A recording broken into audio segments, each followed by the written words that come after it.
Ampalaya ang ulam sa tanghalian, sinamahan pa ng expired na popcorn, ayun, busog na busog. At dahil nga sawa na sa bagoong at lechon, gulay na naman tayo ngayon. Uy, buti nga lang may natira pang ampalaya. Ang resipe nga palang lutuin ko ngayon, itlog na may ampalaya. Ang una ko palang ginawa ay naghiwa ng ampalaya. Alangan namang lulutuin natin ng buo, edi panay kagat tayo. Sa paghiwa pala ng ampalaya, dapat manipis, kasing nipis ng pagmumukha mo. Uy, wag ganun. Dapat manipis para...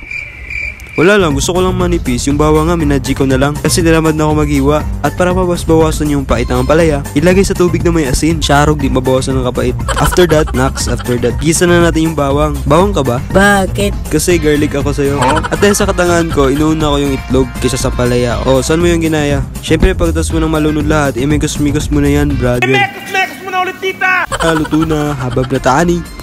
Kasi pag nakabati ka daw ng gutom, ibig sabihin nun, miss ka na niya. After kain, snacks agad. Expert na ata to kasi di pa naputog lahat ng mais eh. Dapat magbigay din tayo sa mga tawa type dito sa bahay, hindi pwede na tayo nakakain. Oh, hi! O bueno, hanggang dito na lang ang video ko. Huwag mo kalimutan mag-follow ha. Bye-bye!